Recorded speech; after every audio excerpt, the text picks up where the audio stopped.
बिस्मिल्लाहिर्रहमानिर्रहीम। अस्सलाम वालेकुम। आप देख रहे हैं हालात। मैं हूं Saeed Chaudhry. Chief of army staff general Asim Munir ने हुक्मरानों से एक बड़ा गिला किया है और उन्होंने ये कहा कि जनाब हमें जाने दें। ये उन्होंने क्यों कहा है और कहाँ कहा है? और दूसरा, इमरान खान की जेल में जो मुलाकातें थी, इमरान खान से जो जेल में मुलाकातें थी, वो बहाल हो गई हैं। लेकिन एक शर्त रखी है इस्लामाबाद हाई कोर्ट ने, मशरूत तौर पे मुलाकातें जो है वो बहाल कर दी हैं। वो शर्त क्या है और पीटीआई वाले उस पर शोर मचा रहे हैं। क्या इस शोर का कोई नतीजा निकल सकता है? क्या कोई अपील हो सकती है? इस फैसले को चैलेंज किया जा सकता है? इस पर बात करेंगे। और फिर पीटीआई और जेयूआई के दरमियान राब्ते जो हैं वो इस्तवार हो गए हैं, मामलात आगे बढ़ रहे हैं। एक शर्त रख दी है मौलाना फजल रहमान साहब ने। वो शर्त क्या है? क्या उस शर्त के बाद भी मामलात आगे कोई नतीजा खेज हो सकते हैं? इस पर बात करेंगे। लेकिन इससे पहले हम बात करेंगे कि जनाब महरंग बलोच की गिरफ्तारी के बाद कराची में एहतजाज किया है खवातीन ने। वो जो इनकी बलोच यकजहती कमेटी बनाई हुई है, उसी के जेर एहतमाम कराची में एहतजाज हुआ है। और वहाँ समीउद्दीन जो है उस समेत लाला वहाब भी शायद गिरफ्तार हो गए हैं, एक बलोच यकजहती कमेटी के वो भी रुकन है। तो 15 लोग जो वहाँ से कराची से गिरफ्तार किए गए हैं। अच्छा, जैसे मैंने महरंग बलोच के हवाले से बताया था ना आपको कि उनके जो वालिद थे अब्दुल गफ्फार लांगू, उनका ताल्लुक बीएलए से बयान किया जाता है मुबैना तौर पे। उनकी तस्वीरें वगैरह भी हैं, उन्होंने असला उठाया हुआ है। और ये जो समीउद्दीन है, ये कौन है?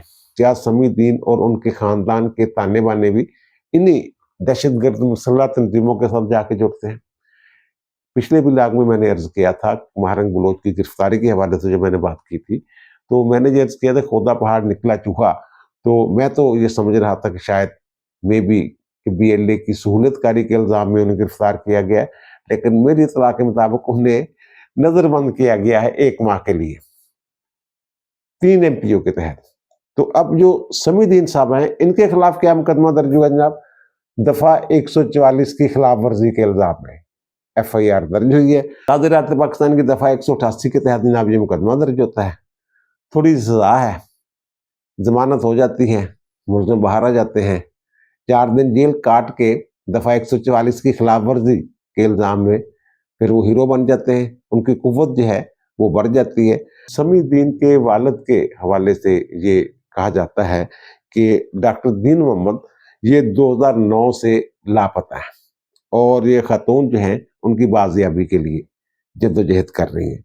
अब जो डॉक्टर दीन मोहम्मद है, उनके हवाले से ऐसी इतलात हैं कि उनका ताल्लुक या दोस्ती वो थी डॉक्टर अल्लाह नज़र के साथ।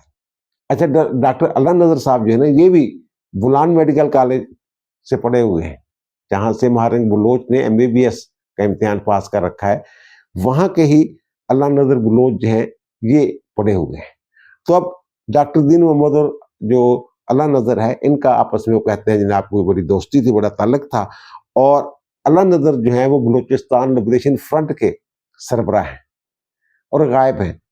और ये मैं बता दूं कि उनके सर की 2016 में उनके सर की कीमत 50 लाख रुपए सर की कीमत मुकर्रर की जा चुकी हुई है। अच्छा, अब इनके एक तो मैंने कहा कि इनके वालिद जो हैं उनकी उनके दास दोस्ती या फिर रफीक थे उनके एक तरह से। और दूसरा जो इसके भाई हैं ना, ये अल्लाह नज़र साहब जो हैं, इनका ओमान में कोई कारोबार है और इनके कारोबार को कौन संभालता है? ये समीउद्दीन का भाई जो है वो उनके ईमान वाले कारोबार को संभालता है। और अल्लाह नज़र बलोच साहब जो हैं, इनका जो बेटा है, उनके बारे में ये पता चला है कि वो मलेशिया की किसी महंगी यूनिवर्सिटी में जेर तालीम है। अल्लाह नज़र की जो तंजीम है ना, बलूचिस्तान लिबरेशन फ्रंट, ये 2007 से अब तक 37 सहाफ़ी जो है ना, बाकी लोगों को छोड़ दें, 37 सहाफ़ी कत्ल हो चुके हुए हैं इन दहशतगर्द तंजीमों के हाथों बलूचिस्तान में। और उनमें से 27 की जिम्मेदारी जो है ये बलूचिस्तान लिबरेशन फ्रंट जो है वो कबूल कर चुकी हुई है। और फिर ये एक अजीब बात है कि ये बलोच कल्चर ही नहीं है, बलोच इक़्तिदार के खिलाफ है कि ख़वातीन को आगे कर देना। ये अब दोनों मामलात जो हैं, ये इस्लामाबाद में धरना देना हो लापता अफराद के हवाले से, या फिर ग्वादर में कोई धरना देना हो, या फिर कराची में कोई धरना देना हो, इस हवाले से, बलोचों के हकूक के हवाले से, तो ये खवातीन ही आगे आगे होती हैं। महारंग बलोच के साथ भी खवातीन थी और समीदीन जो है इनके साथ भी खवातीन थी। और समीदीन के हवाले से ये भी बातें सुनने में आ रही है कि इतना बड़ा पैसा है उनके पास और डीएचए में रहती हैं कराची में। तो वो मैंने पता किया है कि डीएचए में उनका अपना कोई घर घूर है, जिन्हें कोई कह रहा है 3 करोड़ का घर वहां लिया है, कोई कहता है पता नहीं कितने करोड़ का। वो रहती डीएचए में है लेकिन वो घर शायद उनका अपना जाती घर नहीं है। जो मैंने ना खवातीन को आगे किया हुआ है। अब एक और सोने पे सुहागा हो गया है कि मलाला यूसुफजई साहबा ने भी इनके हक में आवाज जो है वो बुलंद कर दी है। कोई उन्होंने ट्वीट कर दिया है, एक्स पे उन्होंने पोस्ट की है और महारंग बलोच की हिमायत में उन्होंने कोई बयान श्यान जो है वो दे दिया है। तो इस हवाले से मलाला यूसुफजई के हवाले से भी बहुत सारी बातें होती रहती हैं। और दूसरा chief of army staff general Asim Munir ने दहशतगर्दी और अमन अमा के हवाले से जो बात की है, आपको याद ही होगा कि चंद दिन पहले पार्लियामेंट की कौमी सलामती कमेटी का बंद कमरे में इजलास हुआ था। इस हवाले से खबरें जो हैं वो आहिस्ता आहिस्ता बाहर आ रही हैं। तो अब ये पता चला, ये तो उस दिन प्रेस रिलीज जारी हो गई थी कि उन्होंने कहा है कि जनाब गवर्नर्स की जो खामियां हैं वो कब तक हम जो जवान हैं वो अपने खून की कुर्बानियां दे के अपने खून से वो पूरी करते रहेंगे। तो अब ये पता चला है कि उन्होंने वहां ये बड़ी खुल के बात की है कि जनाब जो हुकूमतें हैं, सूबाई हुकूमतें और वफाकी हुकूमतें, वो अपना काम क्यों नहीं कर रही दहशतगर्दी के खात्मे के लिए। और उन्होंने ये कहा है कि जनाब हमारा काम सरहदों की हिफाजत करना है, लेकिन आप लोगों ने हमें अपने कामों में लजाया हुआ है। ये फौज का काम नहीं है अमन अमा की सूरत को बरकरार रखना, ये तो हुकूमतों का काम है, सूबाई हुकूमतों की जिम्मेदारी है।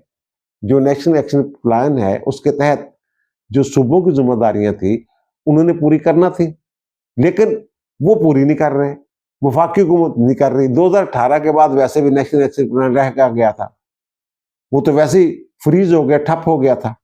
सिर्फ फौज थी जो ऑपरेशन कर रही थी दहशतगर्दों के खिलाफ, बाकी जो सिविल हुकूमतें हैं वो तो हाथ में हाथ धर के बैठी हुई थी।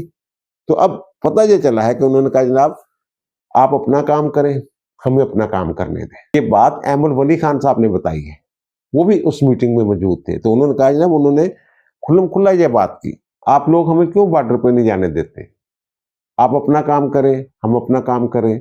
अच्छा, जो एक बात और पता चली है, पहले भी मैंने अर्ज किया था कि ये जो ऑपरेशन है ना इनके खिलाफ, दहशतगर्दों के खिलाफ, फितनतुल खारिज हों या बलूचिस्तान वाले हों, BLA वगैरह के लोग जो हों, उनके खिलाफ जो ऑपरेशन है उसकी रफ्तार जो है ना, वो जो फैसला जो किया गया है मेरी इत्तला के मुताबिक, वो 3 माह से ज्यादा अरसा जो है ये ऑपरेशन जारी नहीं रहने से पहले पहले वो बड़े पुरुमीद है कि कामयाबी से हमकिनार होंगे जो ऑपरेशन है। और मैंने शायद कबीलाग में ये अर्ज भी किया था कि फजाइया की मदद जो है वो भी ली जा सकती है। प्लानिंग इस तरह की कोई ऊपर से भी हमला किया जाए, कोई 100 के करीब जो है, 100 से ज्यादा नहीं है इनके जो ठिकाने हैं खुफिया, जहां ये जाकर छुप छप जाते हैं। तो फिर ड्रोन अटैक भी हो सकते हैं और मामला भी हो सकते हैं। तो वो पता ये चला है कि ये बताया गया, इंदिया दिया गया, इशारा दिया गया वहां पे कि अब 3 माह के अंदर अंदर हम जो है ना इनकी कमर तोड़ देंगे, इनका कर देंगे सफाया। और उसके बाद इस दौरान आप लोगों ने भी जो आपकी जिम्मेदारी है नेशनल एक्शन प्लान के साथ वो पूरी करनी है और भरपूर तैयारी रखनी है। और उसके बाद जो है जनाब फिर आपने ये मामला संभालना है। इस तरह की बातें, वो इस तरह के इंदिया दिए, इशारा दिया गया है।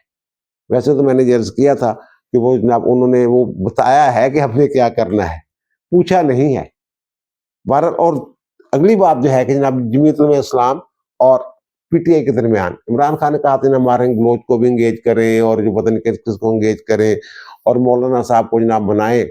और मौलाना साहब से वो कहते हैं कि माजरत करनी पड़े तो माजरत ही करें, जो माजी में उनके खिलाफ अल्फाज इस्तेमाल किया करता था, जिन अलकाबात से मैं उन्हें नवाजता रहा हूँ।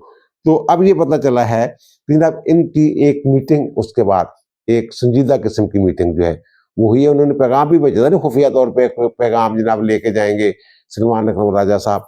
वो जनाब मुलाकात उनकी हो गई है। और मुलाकात में ये जो मैंने अर्ज किया था कि मौलाना साहब कहते हैं जनाब थोड़े से इतवार कितना करिए, तुसी कोई होर गल करते हो, जेल जाते हो, मुलाकात करते हो, तो उसके बाद बाहर आके तुसी कोई होर गल करते हो। पहले इसके लिए तो लाहे अमल बनाए ना। अब पता ये चला है कि इसके लिए जो लाहे अमल है वो दोनों जमातों ने ये बनाया है। इमरान खान तो अंदर है, बाकी जो उनकी क़यादत मुलाकात करने के लिए गई है वफ़द के साथ, जमीयत उलमा इस्लाम के वफ़द के साथ जो मुलाकात हुई है, तो उन्होंने कहा जनाब जो भी होगा ना लिख पढ़ के होना, ज़बानी कलामी कोई नहीं हैगा, एक तहरीरी मुहावरा होएगा, अगर गल लगे किसी गल ते इतफाक हुंदा था। वो कहते हैं ना वो जो तहरीरी शक्ल में तय पाएगा फिर उसको अवाम के सामने रखा जाएगा, अवाम को बताया जाएगा, अवाम को आगाह किया जाएगा, ताकि कल को ये पता चले जनाब कौन जो है इस माहदे की या इस मफाहमती याददाश्त की खिलाफ वर्जी कर रहा है। मौलाना साहब कहते हैं कि असी तो कभी नहीं मुकरे वादा करके, असी तो आखिरी वक्त तक निभाने हैं। एक गड़बड़ होंगी है पीटीआई वालों और खास तौर पर इमरान खान वालों, क्योंकि उन्होंने अपने सिवा कुछ दिसता ही नहीं है। अब जो इनके सेनेटर हैं कामरान मुर्तज़ा साहब जमीयत उलमा इस्लाम के, उन्होंने ये बताया कि जनाब इस हवाले से 20 अप्रैल को जमीयत उलमा इस्लाम की जनरल कौंसिल का जो है ना वो अजलास हो रहा है।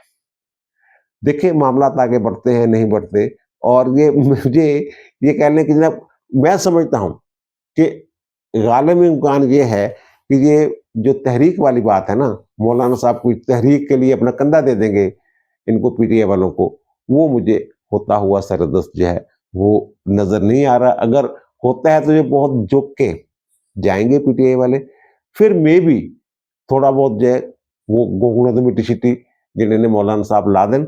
लेकिन मौलाना साहब की जी ना गुफ्तगू तुम 3-4 दिन तो सुन रहे होगे, वो कह रहे हैं कि जनाब नवाज शरीफ अपना किरदार अदा करन, सीनियर सियासतदान जिहड़े ने ना मामला नूं संभालने वास्ते वो अपना किरदार अदा करन। इन्हों तो कहते ने मंसूर अली खान के बकौल लौंडे नपाड़े कहते हैं मौलाना साहब पीटीआई वाले नूं, इमरान खान समेत। मैं सच्ची गल दस रहा थोनों। अच्छा, अब इमरान खान साहब के जनाब जो मुलाकातों का मामला था ना, वो 2 मुलाकातें हुआ करती, 2 दिन मुलाकातें हुआ करती, 3 किस्म के लोग मुलाकातें करते थे। मंगल के रोज ना मुलाकात होती थी जो इनके फैमिली मेंबर्स हैं और जो वकील हैं, और जुमेरात के लोग उनके जो दोस्त हैं जिनकी लिस्ट जो है अप्रूव करते थे इमरान खान, उनके साथ, यानी वो जो इनकी पीटीआई के रहनुमा हैं, उनके रुफ़क़ा कार हैं, उनकी मुलाकात हुआ करती थी। ये अक्टूबर से जुमेरात वाली मुलाकातें कर दी थी बंद उन्होंने, जेल हकाम ने। तो इन्होंने मुख्तलिफ दरखास्तें दी थी, फिर वो दरखास्त जो है सारी इकट्ठी दरखास्तें करके ना वो चीफ जस्टिस के जो बेंच है 3 रुकनी बेंच, उसमें लगी हुई थी, और सरदार सरफराज डोगर साहब चीफ जस्टिस वो उसको हेड कर रहे थे, और उसके बाद अरबाब मोहम्मद ताहर साहब जस्टिस साहब और जस्टिस आजम खान साहब, ये 3 रुकनी बेंच था। तो वहाँ जनाब जेल हकाम ने यही कहा कि जनाब पहले जो था ना एसओपी तय हुए थे फुल बेंच में, उसके बाद जो है इनकी जो है ना स्टेटस इमरान खान का वो तब्दील हो गया। पहले ये हवालाती होते थे, अब ये सजा याफ्ता हैं। 190 मिलियन पाउंड में इनको और बुशरा बेगम को सजा हो चुकी हुई है, और वो कहते हैं जनाब ये जो लोग जा पाते हैं बड़े इंतजाम करने पड़ते हैं, बाकायदा इंतजाम करने में दीगर कैदियों की तरह नहीं होता, इनके लिए बाकायदा इंतजाम करना पड़ता है, सिक्योरिटी के मसाइल अलग हैं। वो कहते हैं इसलिए जो हम ना 2 मुलाकातें इनकी करवा देते हैं एक ही दिन, फैमिली से भी और वकीलों से भी। तो वो जुमेरात वाली मुलाकात बंद है, वो भी सिक्योरिटी मामला थे। फिर जेल काम की तरफ से ये भी मौक़िफ़ इख्तियार किया गया है, जनाब जो मुलाकातों के बाद ना बयानबाजी करते हैं, सियासी बयानबाजी, ये गलत इस्तेमाल करते हैं इन मुलाकातों का। अच्छा, बहुत सारे लोग कह रहे थे जनाब ये क्या हो गया, जनाब मुलाकात करके अगर बंदा आते तो बाहर बात करते तो उसमें क्या हर्ज है। जेल रूल्स के तहत जेल में सियासी सरगर्मियां जारी ही नहीं रख सकते मुजरिम जो है, ये कानून की बात है, और उन्होंने कानून ही की बात की है। इस बात को सलमान अकरम राजा साहब जो हैं, जो इनके वकील हैं, वो समझते हैं, इसीलिए तो उन्होंने फौरी तौर पे तो चीफ जस्टिस ने कहा जनाब ठीक है, फिर इनसे अंडरटेकिंग ले लेते हैं कि ये अंदर जाएंगे, गुफ्तगू करेंगे, तो बाहर आके जो प्रेस कॉन्फ्रेंस वगैरह करते हैं, बयानबाजी करते हैं, सियासी मकासद के लिए इस्तेमाल करते हैं उस मुलाकात को, तो ये बयान शयान नहीं देंगे बाहर आके। तो इस पे सलमान अकबर राजा साहब फौरी तौर पर रजामंद हो गए, उनका ठीक है जनाब, ओके हम नहीं करेंगे जनाब इसको, क्योंकि मैंने अर्ज किया कि वो समझते हैं इस मामले को कि जनाब अंदर सियासी गुफ्तगू नहीं हो सकती, सियासी सरगर्मियां कोई कैदी जारी नहीं रख सकता, हवालाती नहीं जारी रख सकता, ये तो सजा याफ्ता है, मुजरिम है 190 मिलियन पाउंड वाले केस में। वैसे 190 मिलियन पाउंड वाला जो केस है ना, इसमें भी इन्होंने जो दरखास्त दी हुई थी ना, ये इन्होंने जनवरी में 17 जनवरी को अपीलें फाइल की थी, और उसमें ये भी था कि जनाब इनकी सजा जो है ये मुअत्तल कर दी जाए अपील के हतमी फैसले तक। तो फिर अब इन्होंने सजा की मुअत्तली के लिए ना फौरी जल्द समाअत के लिए एक दरखास्त दी हुई थी, और पता ये चला है कि आज उसकी भी, आज यानी 25 जनवरी को 25 मार्च को उस दरखास्त की भी समाअत हो रही है। और समाअत कर रहे हैं चीफ जस्टिस सरफराज डोगर साहब, और उनके साथ बेंच में दूसरे हैं जस्टिस मोहम्मद आसिफ साहब।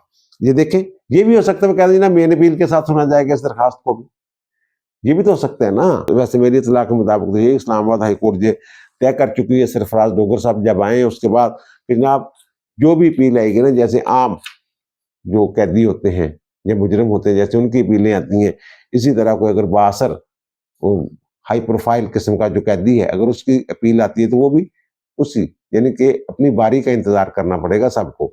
देखिए अब इसमें क्या होता है, बहरहाल वो मैं दूसरी तरफ ले गया बात, एक और इन्फॉर्मेशन थी, मैंने कहा चलो वो भी आपको दे दे साथ ही इसके। तो ये जो सलमान अकरम राजा साहब ने यकीन दहानी करवाई है ना, इसके बाद ये हुक्म जारी हुआ है।